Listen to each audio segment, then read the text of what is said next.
Señor les bendiga, hermanos, tanto los que están aquí como aquellos que nos sintonizan a través de YouTube o Facebook. Vamos a orar para que el Señor nos continúe bendiciendo ahora en el momento de la exposición de su palabra. Dios, gracias por tu palabra, gracias por este momento en el cual hemos podido estar en el templo alabando y glorificando tu nombre. Te pedimos, oh Señor, que tu bendición repose sobre cada uno de nuestros hermanos y hermanas de fundamento bíblico en el lugar donde se encuentran. Que tú, Señor, dispongas nuestros corazones y nuestras mentes estén atentas a todo lo que tú quieras enseñarnos hoy. Háblanos a través de tu palabra, rétanos, anímanos, Señor, y haz todo lo que tú quieras hacer en nosotros. Guíanos por tu Espíritu y que tu Hijo Jesucristo, Señor, por su obra, al interceder por nosotros, Señor, todo lo que nosotros hemos hecho y lo que vamos a hacer ahora sea recibido delante de ti como un olor agradable, como un sacrificio vivo y aceptable delante de ti. Te pedimos estas cosas en el nombre de Jesús. Amén. Hoy comenzamos una serie de 3 sermones en los cuales, con la ayuda de Dios, vamos a hablar acerca del uso de los medios de gracia, que son también conocidos como las disciplinas espirituales. Específicamente vamos a hablar acerca de la palabra de Dios, la oración y el congregarse como iglesia. Y quiero decir que estos son medios de gracia para aquellos que no están familiarizados con este término en 2 sentidos. Primero, son medios porque estos en sí mismos no son la causa de la gracia. Dios es la causa de esa gracia que viene a nosotros, pero estos son los medios que Él utiliza para darnos esa gracia, y esos medios están revelados, ordenados por Él en su palabra. Pero hay una segunda razón por la cual les llamamos medios, y es porque ellos en sí mismos no son un fin. Por ejemplo, nosotros no leemos la Biblia simplemente para leer la Biblia. Nosotros no oramos simplemente para orar, sino que persiguen un objetivo. Estos no son fines en sí mismos, sino que son medios que nosotros utilizamos, que Dios ha ordenado para que nosotros podamos estar más cerca de Él y ser más como Él. Ahora, yo espero que al escuchar esto, nadie esté pensando, diciéndose a sí mismo en su mente, que esta es una serie solamente para los nuevos creyentes, o que es una serie solamente para cristianos promedios, entre comillas. Porque tal pensamiento está muy, pero muy lejos de la realidad. Yo quiero que nosotros nos preguntemos por qué es importante o por qué son importantes los medios de gracia. Howard Hendricks, que fue un profesor del Seminario Teológico de Dallas, dirigió un estudio en el cual se examinó a 246 hombres que estaban involucrados en el ministerio a tiempo completo. Estos 246 hombres involucrados en el ministerio cayeron en pecados escandalosos en un periodo de 2 años. Hendricks compiló 4 características que tenían en común estos hombres. ¿Saben ustedes cuál fue una de estas características que ellos tenían en común? La respuesta es, según lo que arrojó el estudio, que ya estos hombres no oraban, no leían la Biblia, ni adoraban. En una sola palabra o en una sola oración, estos hombres ya no estaban utilizando los medios de gracia. Y si eso le pasó a hombres que estaban a tiempo completo en el ministerio, que servían a Dios día y noche, ¿qué del resto de los cristianos? Hermano y hermana, yo quiero que tú me escuches y que tú dejes que esta declaración se clave en tu corazón. El descuido de los medios de gracia es la antesala a la apostasía. El descuido de los medios de gracia es la antesala a la apostasía. Y con esto yo no quiero decir que un cristiano verdadero puede perder su salvación. Lo que yo sí significo con esto es que si tú eres cristiano verdadero, tu vida se va a caracterizar por la perseverancia en los medios de gracia. El primero de esos medios de gracia que vamos a considerar en este sermón es la lectura, la meditación y la obediencia a la palabra de Dios. Y quiero que comencemos hablando acerca del contexto donde vamos a concentrar nuestra atención. Santiago es una carta escrita por el autor que lleva el mismo nombre, Santiago, quien fue hermano, como decimos nosotros, de sangre de Jesús y que posteriormente se convirtió en un siervo de Jesucristo y en un líder de la iglesia en Jerusalén, según Hechos 15. Y Santiago, inspirado por Dios, le escribió a cristianos judíos que habían sido dispersos fuera de Palestina. Él le escribió para que en medio de las luchas y sufrimientos que ellos estaban experimentando, vivieran como corresponde a la fe que ellos profesaban tener. Ya que aunque nosotros somos salvos solo por la fe en Cristo solo, esta fe siempre va acompañada de buenas obras que la confirman. Y Santiago capítulo 1, versículos 22 al 25 es el pasaje bíblico que nosotros vamos a considerar en el día de hoy. Santiago 1, 22 al 25 dice: pero sed hacedores de la palabra y no tan solamente oidores, engañándoos a vosotros mismos. Porque si alguno es oidor de la palabra, pero no hacedor de ella, este es semejante al hombre que considera en un espejo su rostro natural, porque él se considera a sí mismo y se va, y luego se olvida cómo era. Mas el que mira atentamente en la perfecta ley, la de la libertad, y persevera en ella, no siendo oidor olvidadizo, sino hacedor de la obra, este será bienaventurado en lo que hace. Y lo primero que quiero que consideremos es el llamamiento. ¿A qué se nos está llamando aquí? Y el versículo 22 nosotros encontramos la idea principal de todo este pasaje que se está puesta aquí en forma de mandamiento. ¿Cuál es esa idea? Sed hacedores de la palabra y no tan solamente oidores. Y la palabra de la cual aquí se habla es la palabra de Dios que ha sido revelada a nosotros en la Biblia. La palabra de verdad por la cual Dios nos hizo renacer, según el versículo 18, es también la palabra implantada que tiene poder para salvar nuestras almas, según el versículo 21, y es la perfecta ley de la libertad, según el versículo 25. Todos estos son sinónimos para referirse a la palabra que se nos llama aquí a practicar.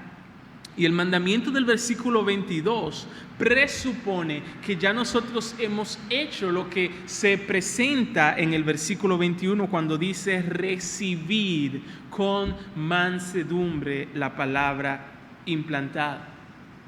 Es bueno recordar que los judíos no escuchaban o escuchaban la palabra leída. Ellos no tenían la palabra en un libro como nosotros la tenemos hoy en día. Sin embargo, el mismo principio se aplica hoy a nosotros.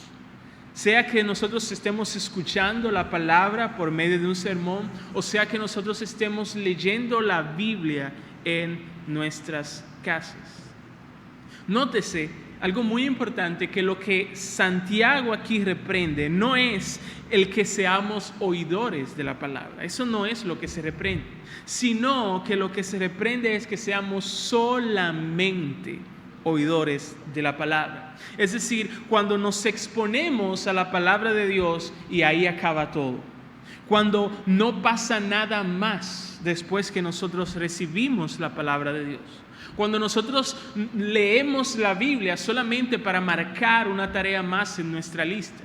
O cuando nosotros venimos al templo y escuchamos un sermón simplemente para que los pastores no me pregunten por qué yo he estado faltando al templo. Eso está mal. No sean así, nos dice Santiago. Se nos llama aquí a ser hacedores de la palabra. Y no hay que ir al idioma original, el griego, para entender lo que significa esta declaración.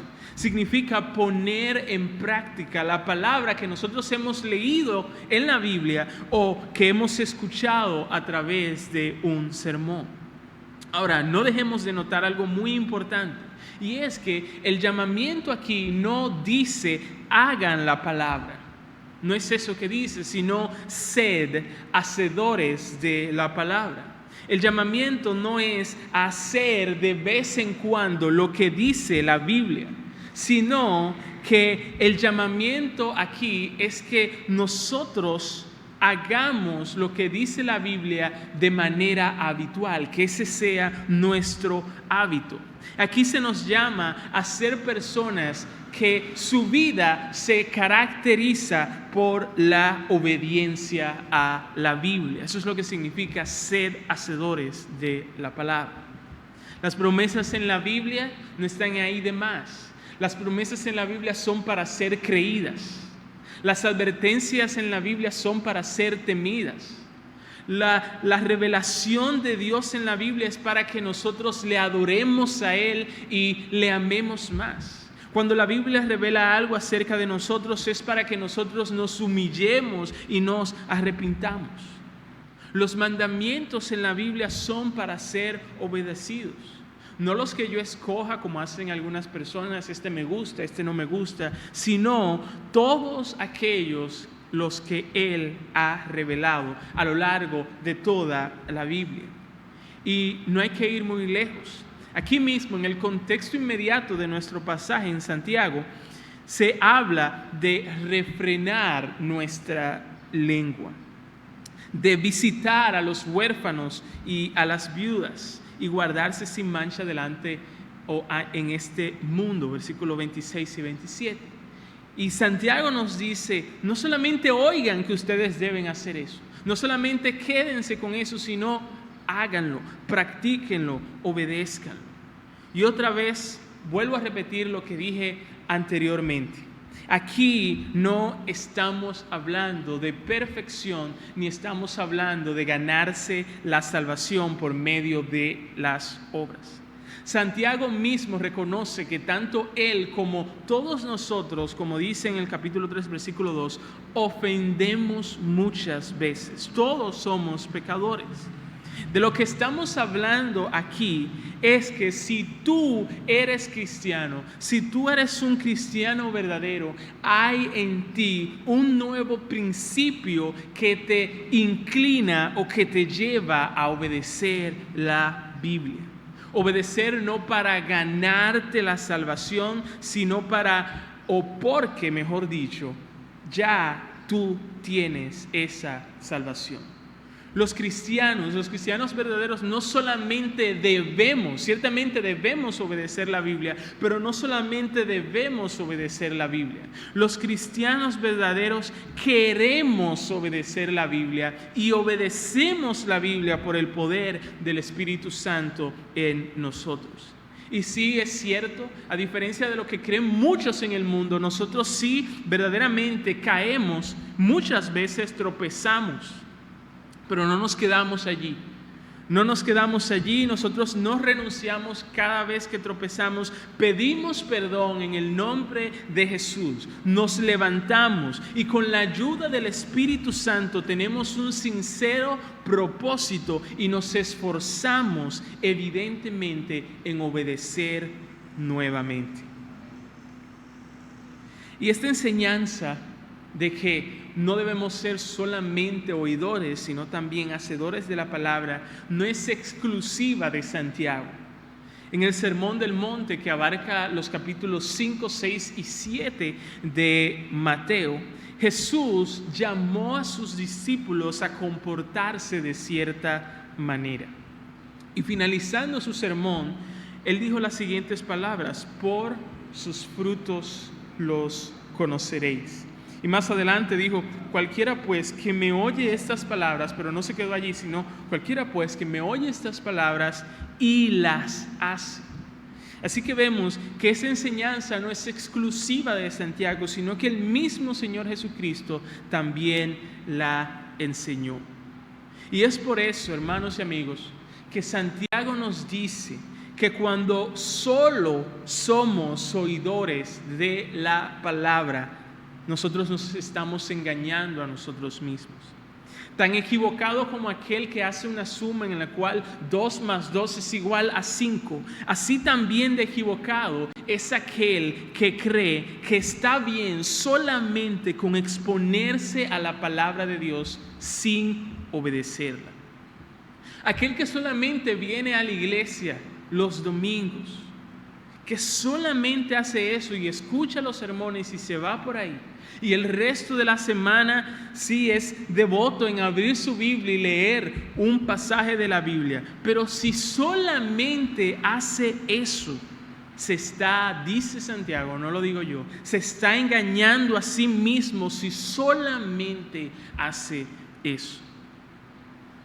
Se está engañando a sí mismo al pensar que es cristiano cuando en verdad no lo es. ¿Por qué? Porque el cristiano verdadero no solo se expone a la palabra de Dios, sino que también la obedece. Y vemos en los versículos 23 y 24 la ilustración que Santiago nos da con respecto a esto.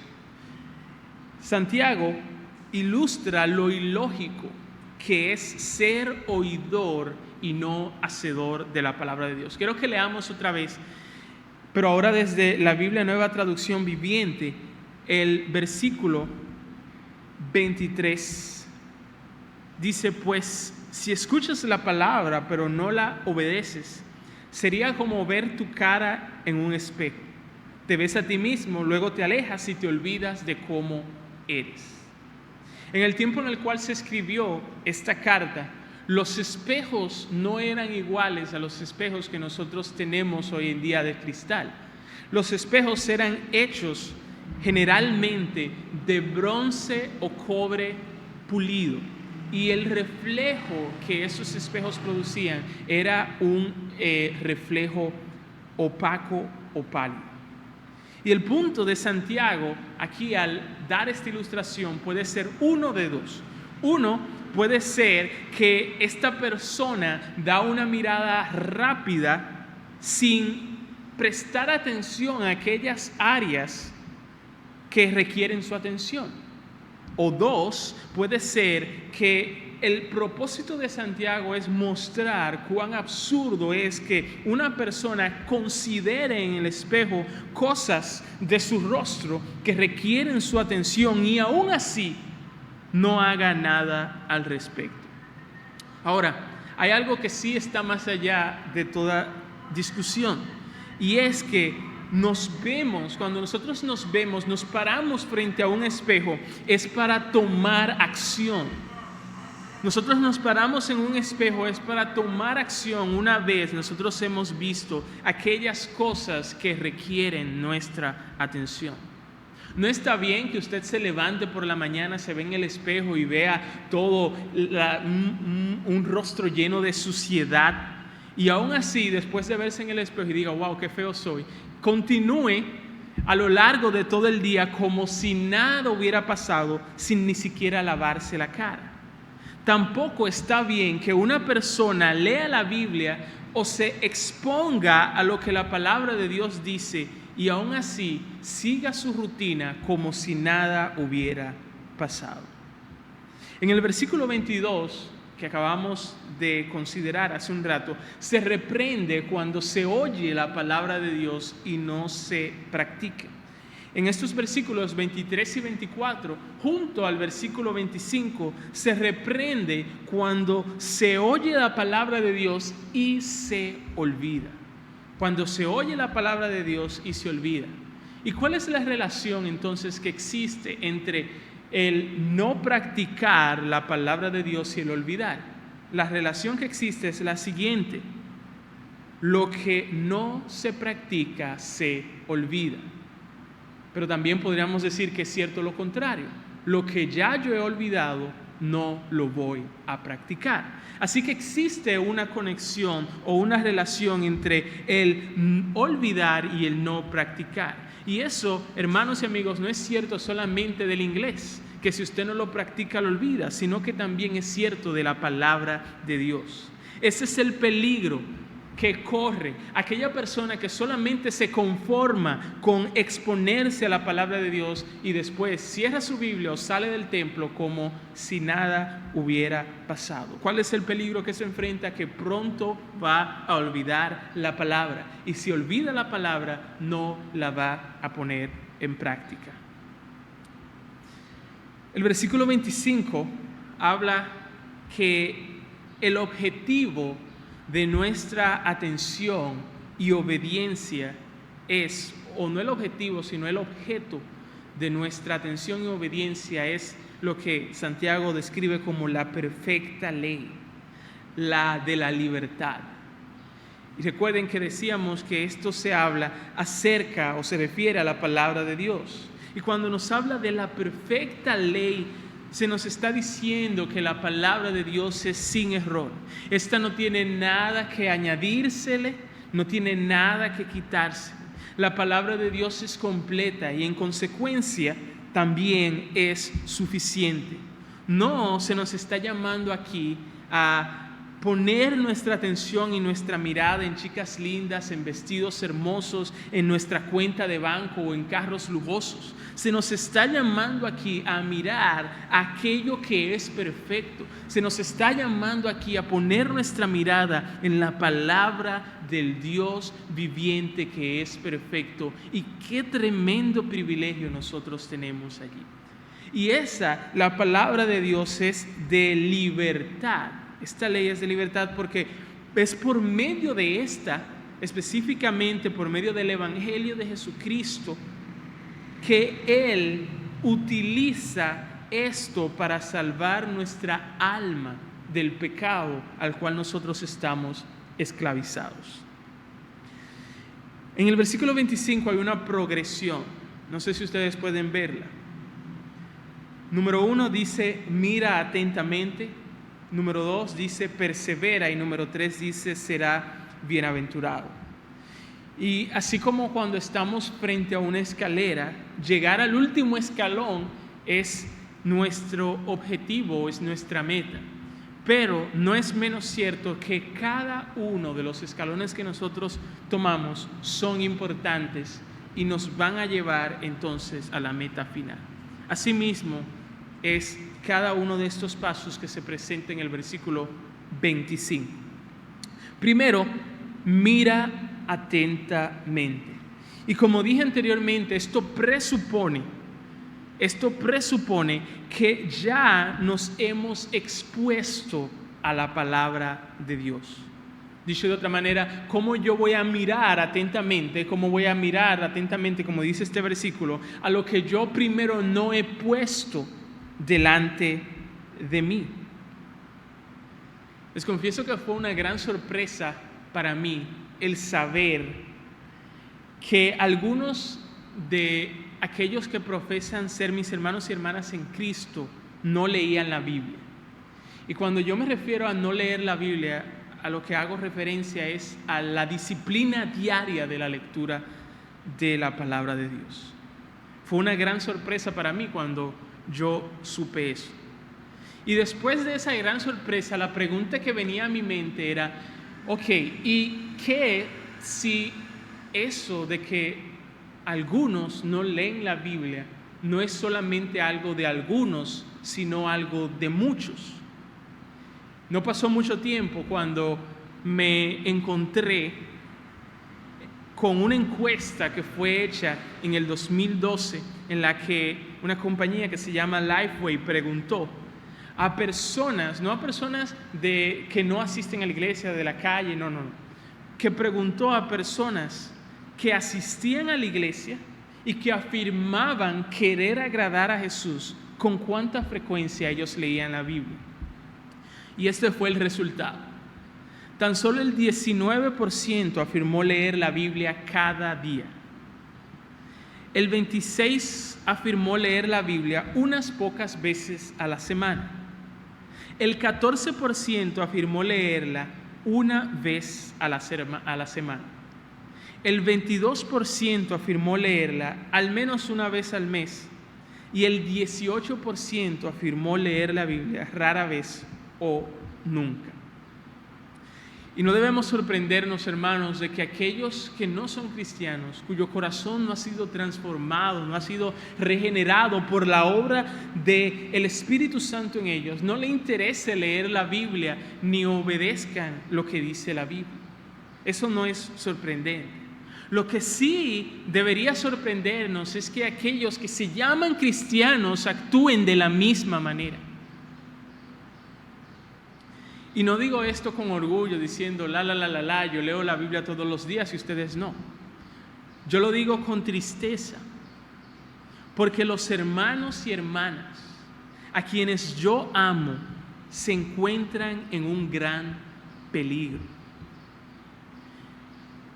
Y muchas veces ni siquiera se dan cuenta.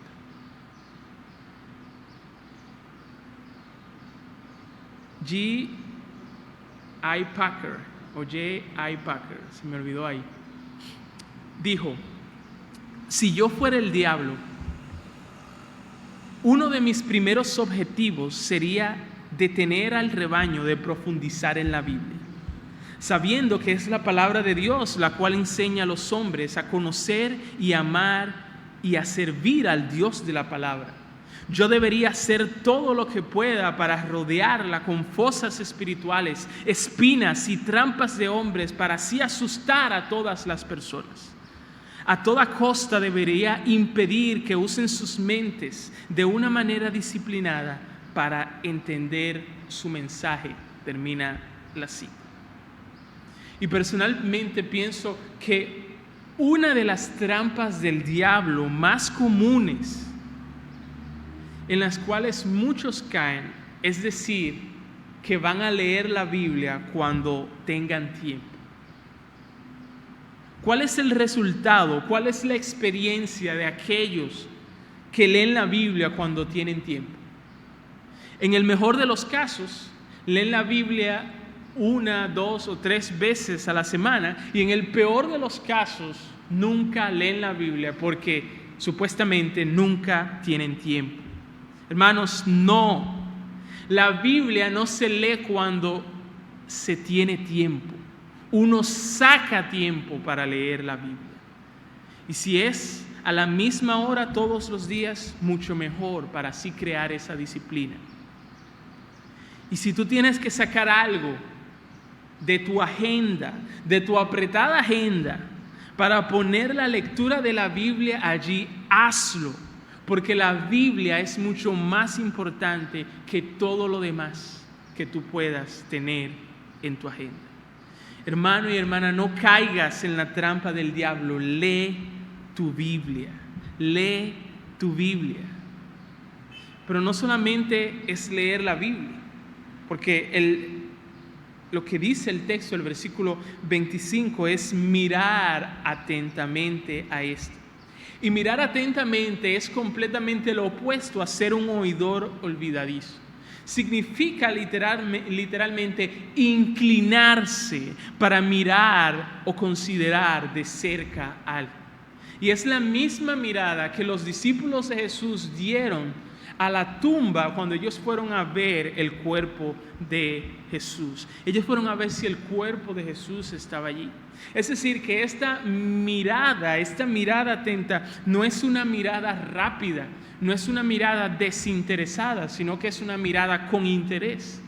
Esta mirada no es una mirada accidental, sino que es una mirada intencional. Y sé que el problema de algunos no es que ellos no leen la Biblia, sí, ellos leen la Biblia, sino que el problema es que ellos la olvidan. ¿A cuántos de ustedes les ha pasado que después de leer la Biblia, después de 5 minutos máximo, que usted cierra la Biblia, no recuerda absolutamente nada de lo que leyó? El problema aquí fue que no hubo lo que Santiago llama un mirar atentamente, o en otras palabras, que es lo mismo, no hubo meditación en la palabra de Dios. Y creo que es necesario aclarar que cuando hablamos de meditación no nos referimos a adoptar una postura de yoga y hacer ruidos por la garganta. La meditación a la cual me refiero aquí significa dirigir el pensamiento, reflexionar con atención y detenimiento, reflexionar constantemente, traer a nuestra mente una y otra vez aquellas verdades que nosotros leímos en la palabra. Y mientras tú hagas esto, hermano, hermana, cuando tú veas tu pecado, ve y corre a Jesucristo para perdón. Cuando tú veas algo que tú tengas que cambiar, ve y corre a Jesucristo para que te ayude.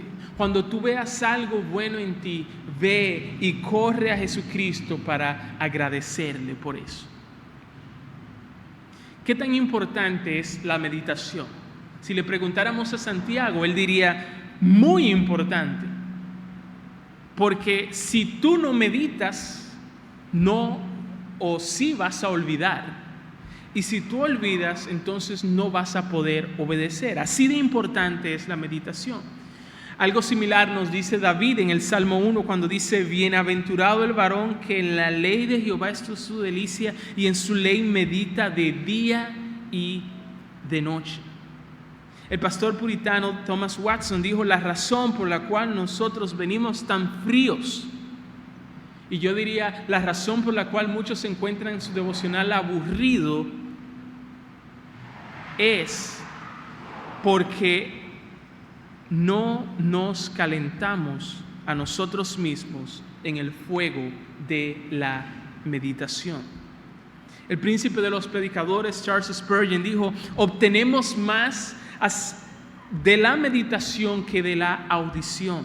Debemos rumiar igual que el ganado si queremos obtener nutrimiento del alimento espiritual, pero pocos hacen eso. Termina la cita. Y un sabio consejo de Donald Whitney, y especialmente para aquellos nuevos creyentes, dice lo siguiente: si tú, por ejemplo, pasas 10 minutos leyendo la Biblia, de ahora en adelante no pases todo tu tiempo leyendo. Empezando mañana, lee por 5 minutos y medita por 5 minutos. Ahora, agrego yo, si tú tienes más de 10 minutos, mucho mejor. Es mucho mejor leer menos, pero recordar más, que leer por 10 minutos y no recordar nada. Es mejor cerrar tu Biblia sabiendo que tienes algo de la palabra de Dios contigo para meditar en ella día y noche, que descubrir que ya has olvidado todo lo que leíste. Termina la cita. Así que, hermanos, en resumen, la meditación de la cual se habla aquí, cuando dice mira atentamente a la ley, a la palabra de Dios, esta meditación nos guarda de convertirnos en oidores olvidadizos, porque una vez nos hemos convertido en oidores olvidadizos, no pasará mucho tiempo para que nosotros nos volvamos en no hacedores de la palabra. Así que, hermano, medita en la Biblia. Sí, pero ¿cómo se hace eso? Tú me dijiste que ya no es adoptar una postura de yoga o hacer ruidos con la garganta. ¿Cómo se hace eso? Bueno, recomiendo que después de leer la Biblia, tú hagas las siguientes preguntas. Hazte las siguientes y respóndete las siguientes preguntas. Y estas preguntas te van a ayudar a meditar en la Biblia. ¿Qué fue lo que leí? ¿Qué principios yo aprendo de esto? ¿Cómo lo que yo leí me apunta a Jesús? ¿Y cómo se aplica a mí? Ahí hay 4 preguntas que nos van a ayudar a meditar. Primero, ¿qué fue lo que leí? Después de que hayamos leído, ¿qué principios yo aprendo acerca de lo que leí? ¿Cómo lo que leí apunta a Jesucristo? Y número 4, ¿cómo se aplica a mí? También Donald Whitney tiene un excelente libro llamado Disciplinas Espirituales para la Vida Cristiana, en donde él comparte 17 métodos para meditar en las Escrituras. Les recomiendo que lo que puedan lo compren, los que no, yo hice un resumen de esos 17 métodos en mi página de internet. Algunos de los métodos favoritos míos que yo personalmente uso son: haga énfasis en diferentes palabras del texto. Otro que él sugiere es buscar cómo se aplica el texto. Otro, y uno de mis favoritos, dentro de mis favoritos, otro de mis favoritos es ora mientras lees el texto. También establezca y descubra un mínimo de nuevas perspectivas con respecto al texto. Otro método, pregúntate cómo habla el texto a mi problema o interrogante actual. Como dije, son 17 métodos que él da para que nosotros podamos meditar en las Escrituras. Les invito a que lo lean. Entonces ya hemos visto que el versículo 25 habla acerca del que mira atentamente o el que medita en la palabra de Dios. Segundo, dice persevera. Y el autor nos da una manera en la cual no se persevera. ¿Cuál es esa manera? Siendo oidor olvidadizo, y una manera en la cual sí se persevera, que es siendo hacedor de la obra. Es decir, que a este segundo paso nosotros podríamos llamarle perseverar al practicar. Y ese es el llamamiento que se ha venido haciendo desde el versículo 22. Y otra vez se nos llama, y otra vez Dios nos llama hoy a través de este sermón: sé obediente a la Biblia. No te conformes simplemente con exponerte a ella. Y yo quiero dirigirme ahora a aquellos de nosotros que enseñamos la Biblia.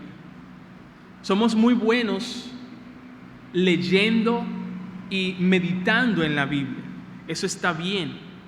Pero no nos engañemos a nosotros mismos pensando que todo lo que Dios espera de nosotros es que leamos y meditemos la Biblia. El llamamiento de ser obediente a la Biblia también se aplica a nosotros los que enseñamos la Biblia.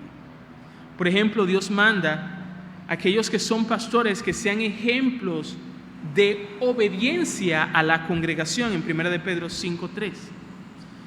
Así que, hermanos, que Jesús no tenga que decir de ninguno de nosotros que enseñamos la Biblia, como dijo acerca de los fariseos: ellos dicen y no hacen. Tercero, en el versículo 25 dice: será bienaventurado en lo que hace. Y esta es la promesa que Dios hace para aquellos que leen la Biblia, pero no solamente para aquellos que leen la Biblia, sino que también para aquellos que meditan en la Biblia. No solamente para aquellos que meditan en la Biblia, sino también para aquellos que obedecen la Biblia. Será bienaventurado. Y hermanos, Dios no necesita que tú leas la Biblia. Dios no necesita que tú medites en la Biblia. Dios no necesita que tú obedezcas la Biblia. Tú y yo somos los que la necesitamos. Por lo tanto, cuando nosotros no hacemos eso, los que salimos perdiendo somos nosotros. Aquí hay una bienaventuranza que cuando nosotros no ni leemos, ni meditamos, ni obedecemos la Biblia, nosotros la perdemos. Perdemos esta bienaventuranza, perdemos esta dicha, perdemos esta bendición.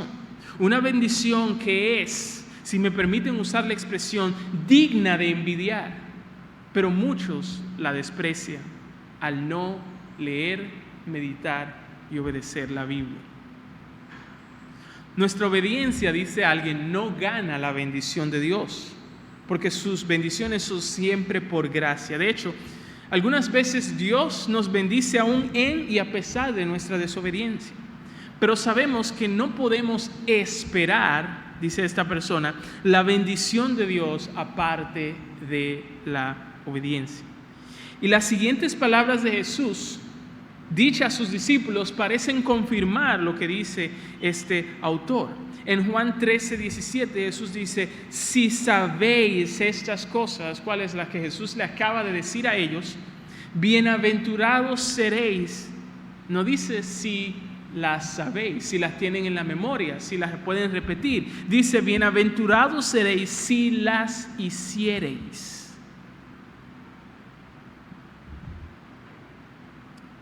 ¿Qué hemos estado viendo?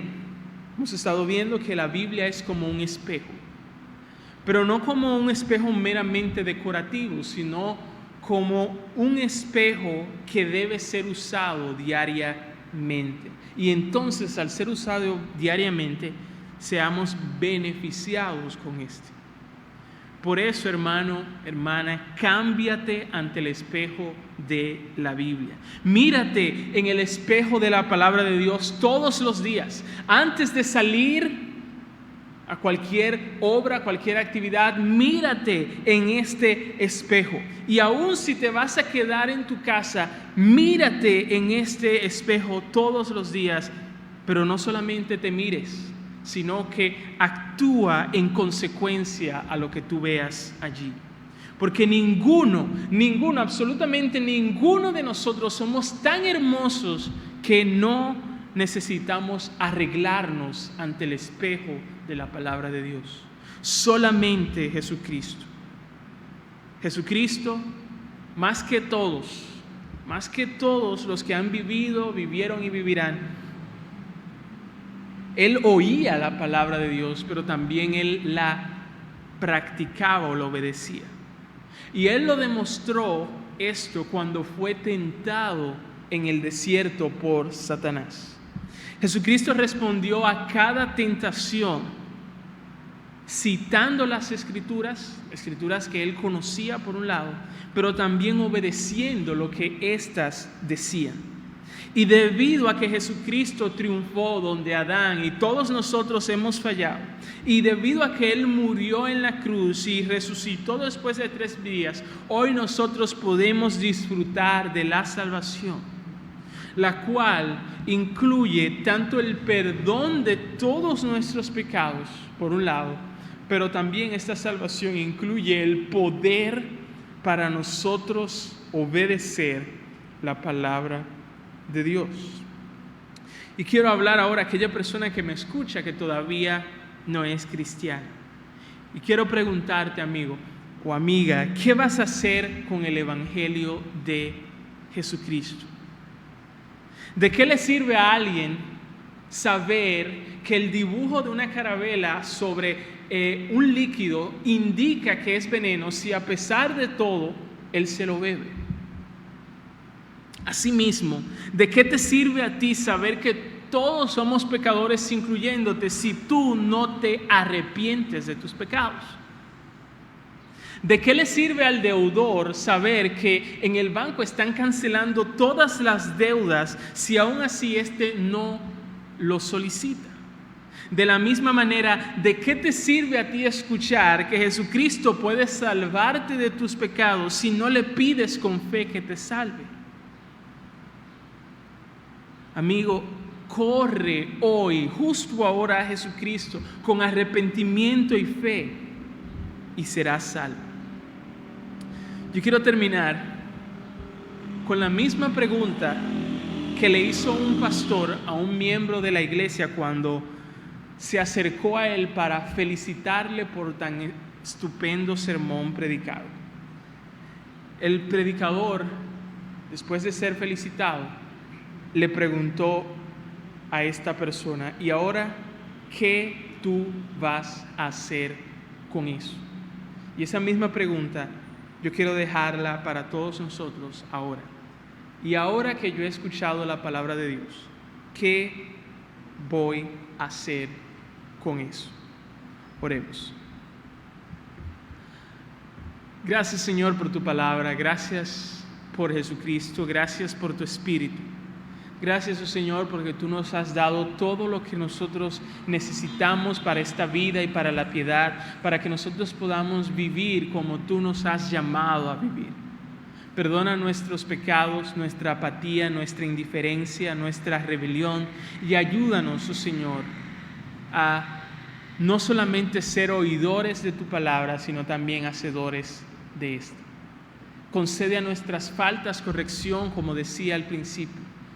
Perdona, oh Señor, a aquellos que no ven la importancia y el gran peligro en el cual se encuentran cuando no leen la Biblia. Perdona también a aquellos, oh Señor, que leen la Biblia y la meditan, pero no la ponen en práctica. Ayúdanos, Señor, a que nuestra vida se caracterice por leer, meditar y obedecer tu palabra. Y que nuestra confianza de principio a fin siempre esté puesta en Jesucristo, quien nos salvó, nos perdonó y nos capacita para nosotros vivir como tú quieres que nosotros vivamos. Que aquellos que todavía no te conocen puedan llegar a conocerte. Que ellos no solamente sean oidores del Evangelio, sino que también respondan a las demandas de este Evangelio de arrepentimiento y poner su fe en Jesucristo.